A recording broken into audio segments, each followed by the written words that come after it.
It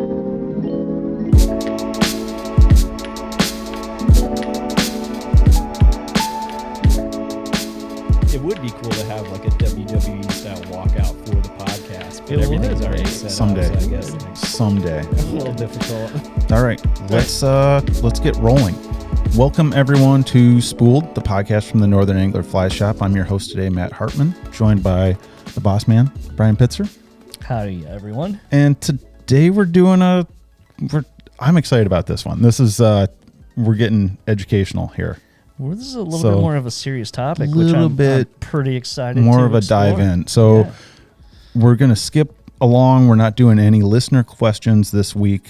I just think there's going to be so much good, solid stuff out of this right from the get-go. We don't have to, so we'll get back to that. But we do have a special guest today, Alex Ontkoss. Did I say it right? Yeah, you got it. Okay. Perfect. I've been practicing.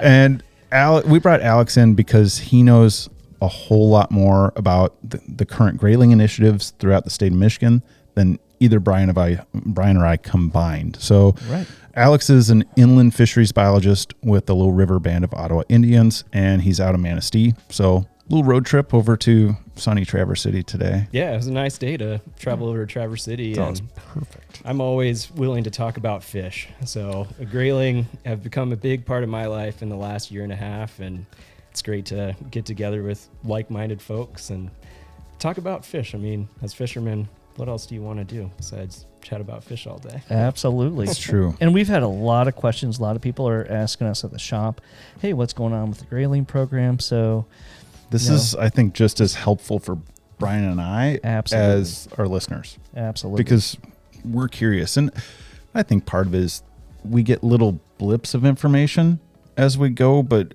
sometimes we don't know where to find more. So we'll definitely provide a lot of that for people today. But kind of the structure we decided on is talking a little bit about the history of grayling in Michigan. Mm-hmm. Where was that, where we are now, and then hopefully where we're going. So that's kind of, I figure we start talking about the history briefly. Okay. I know all of you out there, glazing over, but maybe someday we'll do a drunk history episode. That'll be fun, but not today. Not today. No, not today. Yeah. So if you don't know out there, grayling are, a native fish, or they were to the state of Michigan. Mm-hmm. And unfortunately we do not have the luxury of having them in our rivers really anymore, which is kind of sad. It's very sad. Loss of habitat over. Yeah. There's definitely a rich history with grayling. Coming from the Little River Band of Ottawa Indians, of course, the tribal perspective on the history of grayling is really important to me as a biologist. The Anishinaabe people, obviously used them as a food source back in the day. They were plentiful. It was Michigan's most prominent stream salmonid. So, they were pretty easy to catch using seines and weirs and nets and, things like that. And, it was a very important food source for the indigenous people. And unfortunately, the logging industry really boomed in the 1800s in Michigan. That caused a lot of habitat degradation that I don't think the grayling could really deal with very well. And ultimately, the introduction of non-native salmonids around the same time, late 1800s, early 1900s, was just added to the habitat degradation going on. And then, you can find no shortage of pictures from Michigan that show the historical harvest of Arctic grayling. And it's impressive. amazing. We're talking train cars full. Absolutely. I remember in the TU book that TU puts out these great river guides for folks, and you should check them out. But it's cool. They include some history, and they showed, I think, a picture of just, you can catch 3 of these fish at a time sometimes if you were set up right, and they would ship them to Chicago or wherever as a delicacy. And salt them down. If you have a chance, you're over in the Lowell's area. They have a great historical museum over there that, right outside of the town of Grayling. Yeah, it's pretty wild. And along with that, you can find no shortage of pictures from the logging area that show log jams, 20 feet tall, like just huge. aggregations of logs and rivers, and of course the rollaways didn't help anything with sedimentation in the river, and all those logs moving down the river to go to the sawmill just scoured out the gravel and put a lot of sand in systems that wasn't really there before. Grayling are fairly sensitive fish. Is that, I mean, would you agree with that? Yeah. In comparison with some of our other more popular sport fish that we have today? Yeah. That's always what I read, is they're just a little bit more sensitive and maybe a good indicator species too. Absolutely. To the health of a river. I think the way that people look at brook trout being an indicator species for, you know, cold water, clean water, I think grayling are kind of in that same category. So, yeah. So, no more, I don't think you can, grayling really didn't survive anywhere. You know, you'd heard, you know, rumors of it, but the logging just. No, I think there was just too much overfishing, too much everything. too much habitat loss to overcome that, right? it was kind of a perfect storm. Like, you put all those things together, and I mean, how does a fish stand a chance when the harvest is just so extreme? They're losing good spawning habitat, and they're also competing with these non-native fish that they didn't really evolve to deal with. You know, a lot of times ecosystems are very complex, and, you know, things that are within those ecosystems, especially fish, they find their niche. And that's what they survive within, like these, you know, very specific environmental and biological conditions. And if you disrupt that, it's hard for a fish to recover, especially when there's so many other things going on. Absolutely. Does anybody, before we jump forward, does anybody remember I don't remember the last time, you know, grayling were really, you know, our native populations of grayling were around. I know it's been a while. The last one was caught in 1936. So I'm sure they persisted for a little while after that and just didn't show up and didn't get caught. Sure. But I mean, that's almost a century ago. So that's a long time. Crazy. Yep. And that one, 1936. Where was that one caught? I'm pretty sure it was caught in the UP. I don't remember what system it came out of, but I think it was actually up in the UP. So maybe give us a little bit of history. At that time, we had grayling. What else did we have in our streams as native species? Grayling were definitely the most common salmonid in streams in the lower peninsula. Brook trout were a lot more prevalent in the upper peninsula. And there's some records to suggest that brook trout did not exist other than in a few select systems in the lower peninsula. And then, of course, you know, there were intentional introductions where they weren't at before. And there's been some speculative range expansion as grayling declined that allowed brook trout to go into other systems too. So at the same time, when you mention other species being introduced to our streams, so the brown trout from Germany in 1844, late 1800s, we had the lumber barons bringing in the rainbow trout, the steelhead, from the West Coast. And so it sounded like, you know, you said the grayling are a spring spawner, so automatically we had these rainbow trout, you know, steelhead competing probably for the same type of spawning environments. Yeah, I mean, that's definitely possible. And then, I mean, brown trout are just voracious predators. So if you're a little grayling and you're being born in spring, but the last year class of brown trout was born in fall, they get a good head start. And there's a good chance that those young but still older brown trout were able to just decimate young grayling. Sure. Yeah. Interesting. Yep. Yeah, I mean, if you think about brown trout, they eat mice, for goodness sakes. Like, you don't really stand a chance. There's a reason we like to throw flies for those, right? I mean, that's a 16-inch brown trout will eat a 7-inch brown trout happily. happily. Yeah. And I mean, that makes for great fisheries. Like, now we have an awesome brown trout fishery, great rainbow trout, and of course migratory steelhead fisheries. And you know, that's exciting, especially being a Florida native, like coming to Michigan and learning more about the fisheries that exist here and how rich of a history there is with the fisheries in Michigan. But we're also missing an important part of Michigan as a whole. I think grayling, being the dominant salmonid in Michigan, you know, that's a reason for us to bring them back. Like, we have a unique opportunity to create a fishery that's supposed to be here And I'm excited to be part of the initiative because we're working towards doing that. And I mean, there's a town in Michigan called Grayling because they were so prevalent in the Manistee and the Ensemble. So I think that's a cool opportunity that a lot of folks just don't get. Right. So. I think it's super cool. Yeah. I really do. I think it's a really, really cool initiative. Mm-hmm. Before we jump to what the current initiative is, do you guys want to touch at all on previous efforts? I know there were at least one previous effort to reintroduce Grayling, 70s, maybe? Late Does anybody 80s. know? Yeah, there were some in the late 1800s, early 1900s, and then I want to say the most recent one was in 1989. Yep, late 80s. Yep. And we just know a heck of a lot more about Grayling and their life history and what it requires to bring them back nowadays. So from what I've heard, that attempt in the late 80s, they weren't raising eggs in the natal stream so those fish could imprint and ultimately come back to there. They essentially didn't know where home was. And so those fish were introduced and kind of dispersed out. I think there's records of them being caught, but it never really built a self-sustaining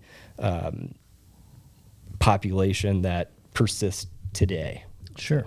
So you'd say it, I mean, I'm sure there was been just endless analysis of why those efforts didn't work. It sounds like it's not just one thing, because I think everyone wants to, at least the folks I've talked to say, oh, they just threw in the wrong strain, but it sounds like it's, I don't think it's the ever that process. simple. Oh, nothing is, right? I mean, so it's got to be, the process of introduction plus, Yeah. all that other stuff together. So Science never happens in a bubble. So of course you're going to have progress in the course of 20 years. Oh, yeah. And we've learned a lot from what the folks in Montana have done to reintroduce Grayling into two systems that they were in there and then weren't in for whatever reason. And I think a vital step in what we're doing moving forward was Montana's work with remote site incubators, which essentially allow the eggs to hatch in the natal stream water, and that allows that vital imprinting stage to occur. So the Grayling know where home is, and they know where to go back to spawn. that's cool. Is that much like the Sturgeon rearing station at Rainbow Bend? Yeah, where they take exactly. the Manistee River water and pump it through there. And Yep. And that's also a Little River Band initiative. And we actually did our 20th year of sturgeon releases, and it was the highest number of sturgeon that we've ever released. it's amazing. yeah. That is truly a success story with the reintroduction of a naturally producing steelhead population. Mm-hmm. Yeah, absolutely. So they're going to do essentially the same thing with the Grayling. Yeah. And you were saying, we're talking about it beforehand, that we have Grayling now in the UP in some hatcheries. And can you tell us a little bit about, why are they there? Kind of fill us in. Yeah, absolutely. So I guess kind of taking it from the beginning, the Michigan Arctic Grayling initiative was kind of spearheaded by the Little River Band. I think we started looking into the feasibility of reintroducing Grayling in Michigan around 2010. And that progressed. And in 2016, the Little River Band of Ottawa Indians partnered with DNR to create the overall Michigan Arctic Grayling initiative. And that's grown to over 50 partners at this point. So there's a lot of different agencies involved with it. Michigan DNR has been a vital partner in the initiative, and they have 3-year classes of Arctic Grayling from the Chena River in Alaska from 2019, 2021, and 2022.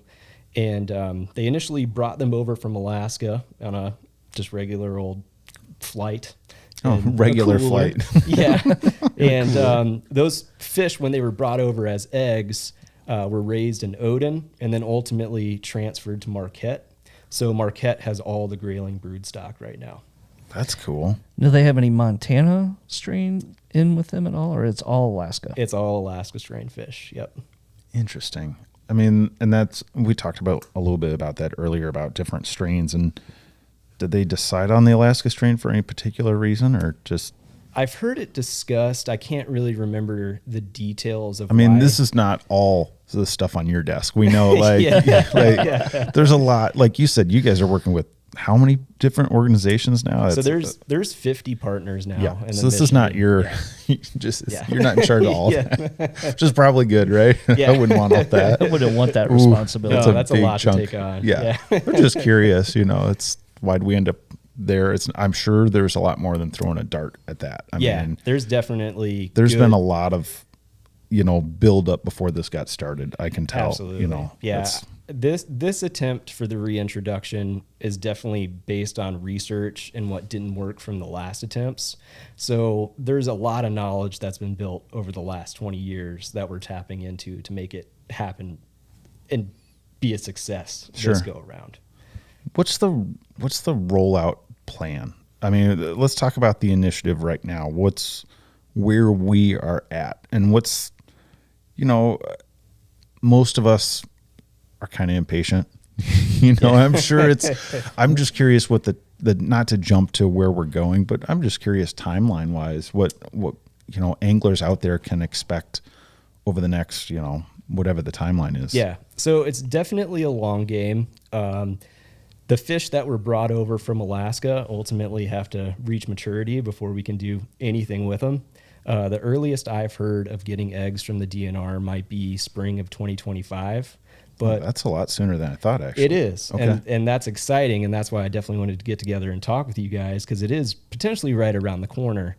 But there's also uncertainty there with how many fish will mature, what the timing is going to be like of all these year classes maturing. But there is a chance that we could have gametes from the 2019 year class in 2025. Wow. So we're kind of hitting it hard right now, trying to figure out where these fish can go, like what systems and tributaries can support the different life stages of grayling, because they all do have unique requirements. Like it's the same fish, but fish don't use the same habitat they do as when they're a fry as they do when they're adults. That's interesting. So are they like brown trout? They'll sit in one spot, or they move around quite a bit? I would imagine that, of course, like the fry and the juveniles will probably stay in the tributary that they're introduced to, but the adults can be highly migratory. So there's a good chance that as the fish grew up, they're going to leave that initial tributary and then go into, say, the main stem of the upper Manistee, where they have tons of room to move around throughout the seasons, as water temperatures change and, follow where the food's at, because that's what fish really care about a lot. Sure. Now, there were some lakes planted recently. Yep. So those were stocked with extra brood stock that the DNR had, because, obviously when you bring over a lot of fish, you don't know how many of them are going to survive from eggs to adults. And then there's always the possibility of mechanical failure. So you got to get more fish than you plan to use. And recently, this last fall, there were fish stocked in 2 lakes in the UP, and then Pine Lake in Manistee County. And Pine Lake got the most fish. I want to say it might be 1,400 total, but don't quote me on that. That's a lot more than I thought, actually. Yeah, it's quite a few. And that's part of the Pine Creek waterway? Yep. Yeah, that feeds into the Manistee? Mm-hmm. Yep. Okay. I'm curious when, where we're at, we've brought these fish over, right? Mm-hmm. We got everything set up. Is the egg production and everything, is it planned to be scaled up? Is this like a small starter batch, if you will, just to see where it goes and then do some, initial plantings and rearing and studies and then scale things even further? Or is this what's the rollout look like? I'm just curious. As far as I know, this is the brood stock that we're going to have for the Grayling reintroduction in Michigan. We're not going to get any more Grayling from Alaska. And it pretty much relies on us being able to take the fertilized eggs from this brood stock and then raise them in the remote site incubators in the tributary that we think will do well for fry and juveniles. And then the RSIs, the remote site incubators, allow fish to imprint on the natal stream water And hopefully down the road, when those fish mature, they'll come back to that tributary to spawn. So, I mean, after they're initially introduced as eggs, it'll probably be 5 years before they come back to spawn. So Sure. that's kind of when Wow. that long game plays in. Like, it's not something that's going to happen quickly. It's a long process just because of the biology of grayling, but also for the sake of getting it right and not doing things too hastily. That way there is hope that we can build a self-sustaining population. It sounds like a very well thought out approach. It is. Yeah. Yeah. And I mean, I haven't really been working on this that long, but the work that I've seen done is amazing. And I don't think there's any stones left unturned this time. So it is a lot different than the previous attempts. That's great. Can I ask about, I'm just curious, what does that remote site incubator look like? I mean, is that something that you'd recognize on the river if you were wading up and down and like, oh yeah, look at that? It's super complicated. It's 5-gallon buckets. So yeah, if you come across 5-gallon I saw buckets, some of those in your garage, Brian. That's weird. You must be doing that on your downtime. Yeah, but it definitely will be recognizable. There's also going to be PVC that runs upstream because we need that natural water flow through the buckets in Sure. order to, keep the eggs aerated and make sure that there's not fungus problems and stuff like that. But yeah, they're just 5-gallon buckets with a series of baffles in them and a little bit of mesh to hold the eggs and keep them safe. So I'm sure some folks will see them out there in the future, but no need to worry. that's really cool. How long are the fish in those before they, are put out into their stream? I believe that you grayling eggs hatch in 10 to 14 days. And kind of depends on water temperature. So it's quick. It's a really quick. fast incubation period. That's Okay. crazy fast. Yeah. I thought it was going to be like 6 months or something. Wow. Okay. No, it's really fast. And then they should be able to just go out of the outflow into the system that they're in, and then they're on their own. We just have to hope for the best. This is kind of a slight zoom out question. Our current issues we're having with some of our climate, some of our river conditions, is that a concerning thing? I mean, we've seen lower water year after year. We've seen it getting warmer a little bit quicker. Have you guys had to deal with that at all as part of this initiative? I'm sure it goes into consideration. Absolutely. To double down on being in the perfect right rivers to be in. Yeah, that's a critical part of figuring out where these fish are going to go is monitoring water temperatures and stream flows. Mm-hmm. And at the moment, we have well over 20 water temperature loggers that log every hour in the upper Manistee and some other tributaries like the North Branch Manistee River. And I think one thing that's really going for us in that system is that it gets a lot of groundwater input. Like, I've heard the Manistee is one of the more stable rivers in the world in terms of groundwater inflow. And of course, that groundwater inflow is also pretty darn cool. Yeah. So we do have the temperatures for grayling, and based on last summer, water temperatures are fine all the way down to almost Hoden pile. Like, Okay. we had Wow, adequate really? temperatures for grayling. That's encouraging to hear. That's very Because, encouraging. I Because we mean, do have brook trout all the way down through that system as well. We always get concerned.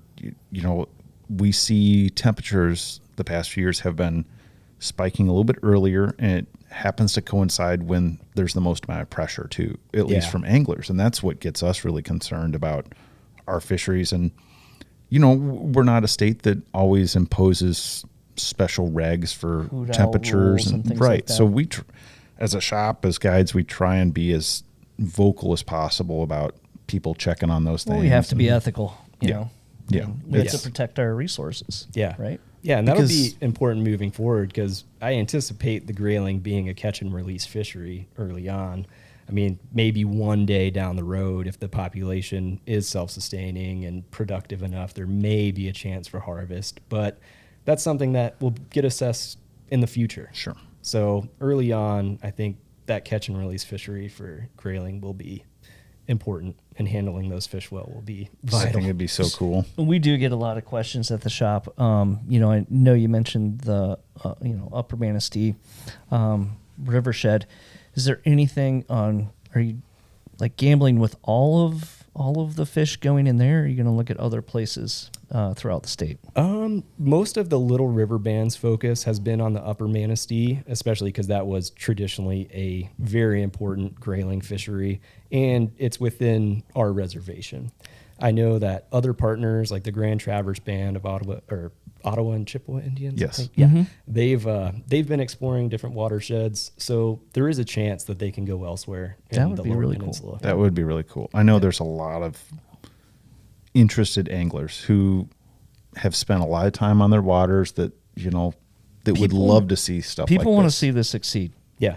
I think they do. Yeah. Yeah. Well, you took my question, Brian. No, I'm just kidding.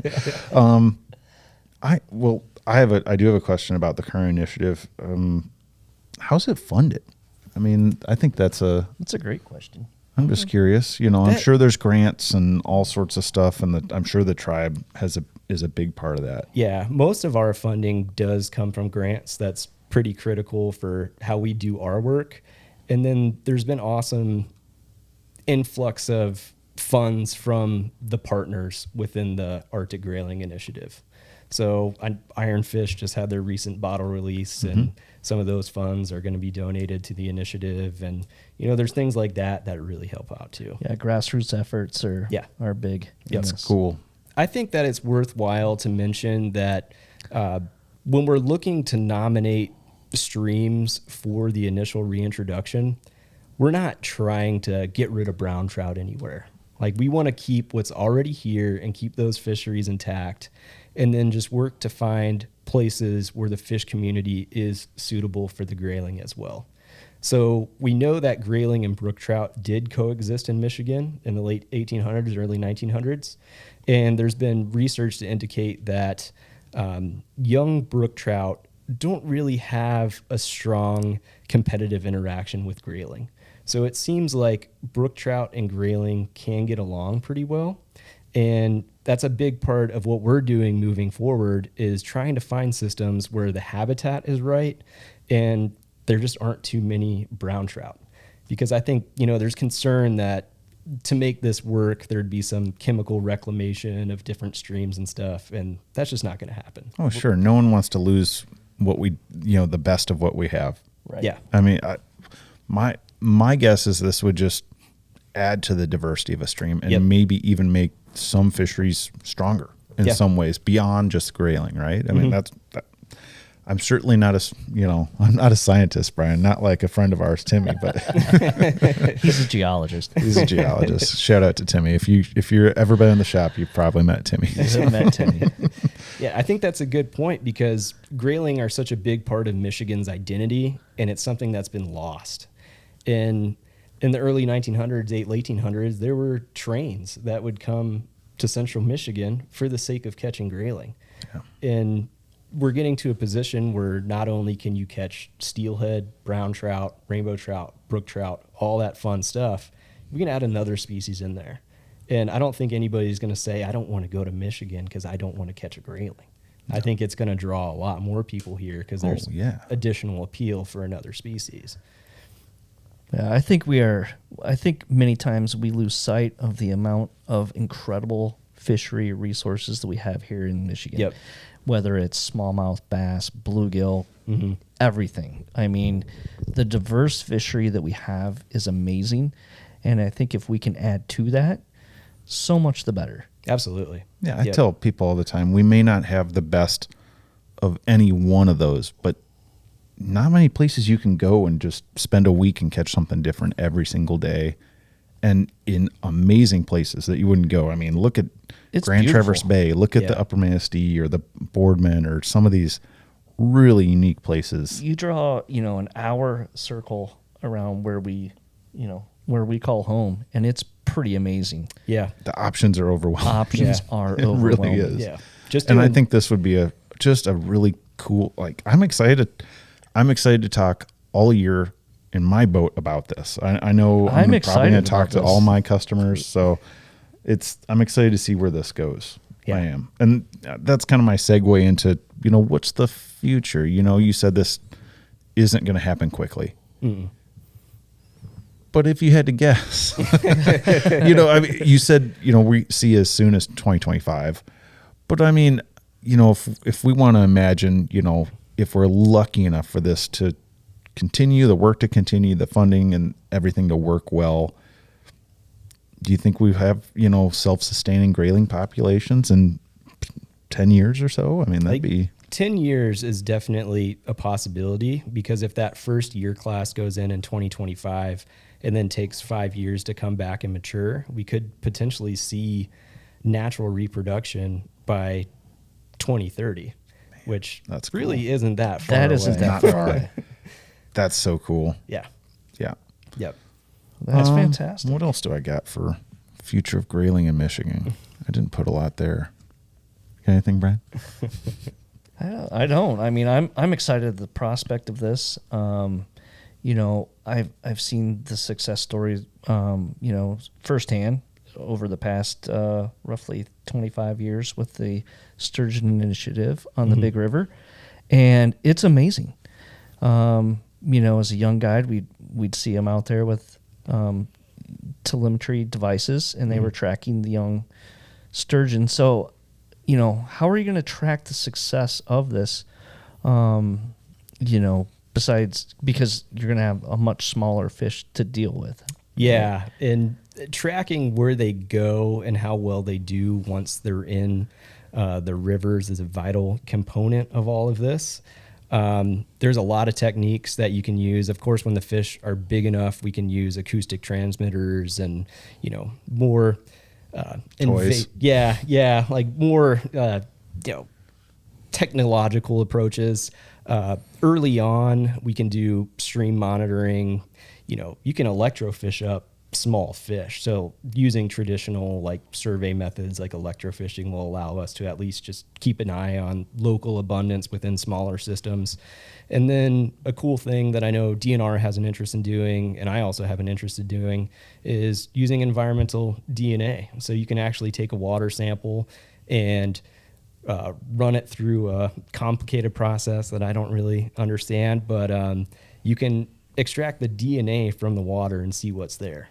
So potentially, even if the grayling are small and not abundant enough to catch using electrofishing, we can kind of keep an eye on their dispersal into different tributaries and different sections of the river using DNA that they just shed out into the water naturally. That's so cool. Yeah. That's amazing. Think of what science has done in the past 30 wild. years. Yeah, It's it is crazy. absolutely wild. Well, I want to ask, I know, the podcast is great, but this is not the concentration of information for people. Where's the best place for people to go and learn more about this? So the initiative has a website. It's migrayling.org, and that has the action plan for the overall initiative that is just filled with information. That website is great to go to if you want to learn more about this.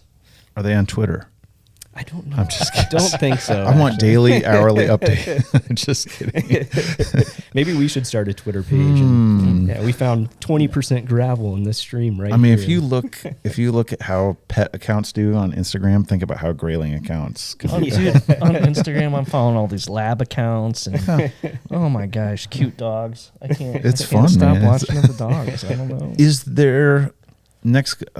I won't just keep peppering you for an hour here, but No, it's all good. is there a way for people to be involved? I think there's a lot of people that are just fired up about this, and I'm just curious if there's some citizen science opportunities or places they can volunteer to help with this. Or That's a good question. I think the best thing that people can do at this point is just to pass that enthusiasm on to others. I think when this came to be around 2016, a lot has happened between now and 2016.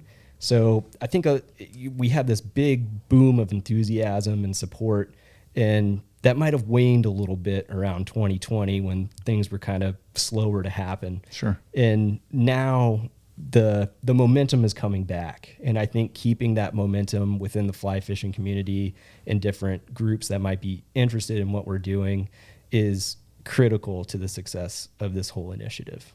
So I think chatting with your friends, hanging out at fly tying night and discussing your questions, your concerns with the Grayling Reintroduction and the future of it. And then, of course, I'm always looking for outreach opportunities, and I'm available for questions. And, you know, that's what's really going to solidify all this is the public support and just getting the word out, I think. Well, how do people get a hold of you, Alex? You could shoot me an email. Yeah. We also have some in-house generated pamphlets that have a lot of information from the tribal perspective, and those all have my information in them. I can leave them for you guys for the and I'll fly put it in shop. if you're, you guys can find this on the description of the podcast. You know, wherever you're listening, I'll put that up there. Yeah, so you that'd don't be have to scribble it down real fast and whatnot. So, all right. I want to ask about things other than Grayling. Cool. Because you come from Florida. Yeah. You're born in Florida, right? Yep. How's it been adjusting to Michigan fishing? It is interesting. Like you said, I'm Florida native, Michigan transplant. I grew up bass fishing in Central Florida, of course. Brian, we're talking about this at the table. Brian's like, why'd you move to Michigan? I mean, I got the same question when I moved back from Utah. Right. You know, what is it about Michigan? So Yeah. So I'm definitely a saltwater guy till the day I die.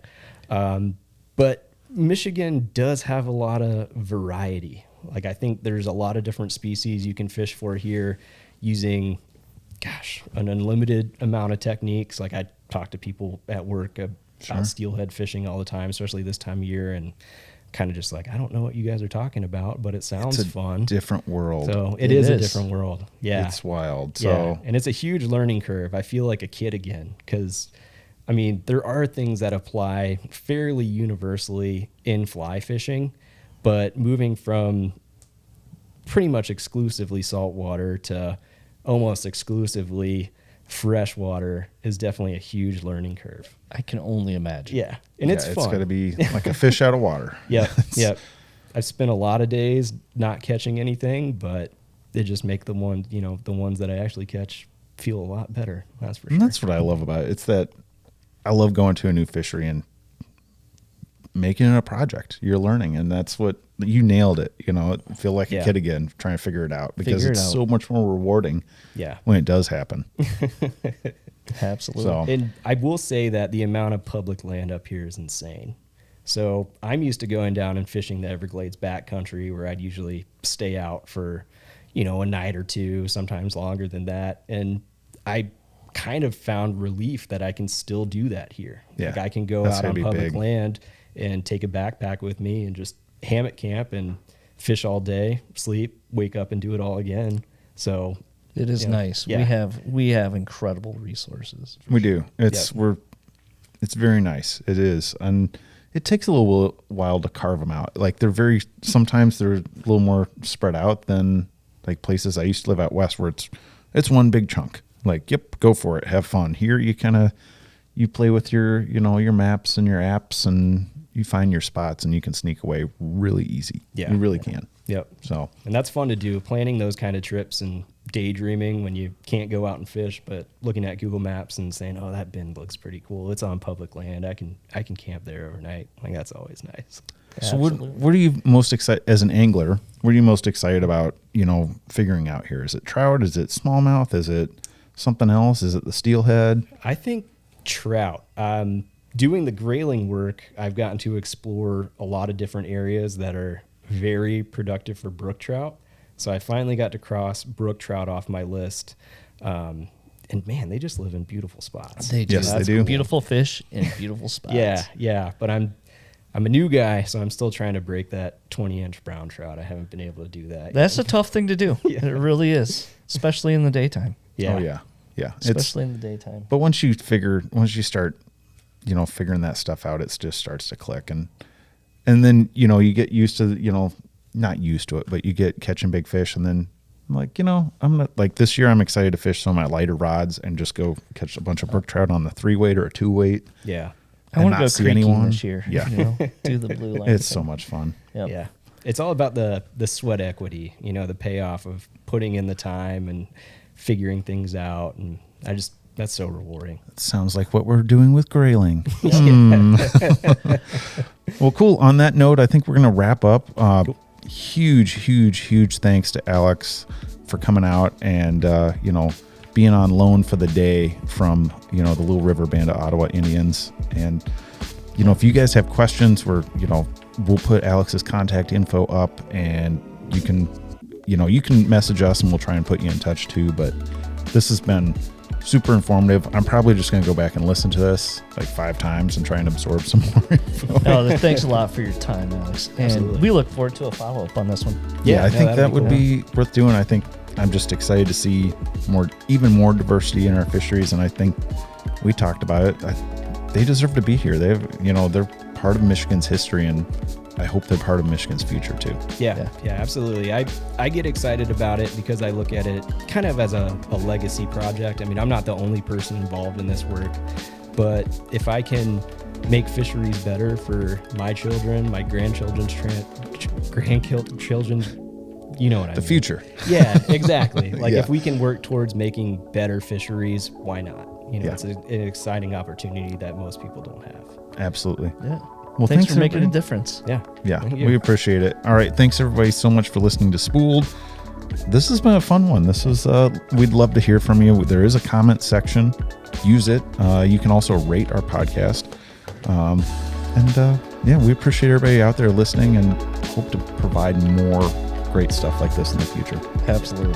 Thanks, Alex. for Thanks, having Brian. Thank Appreciate you. it. Thanks, man.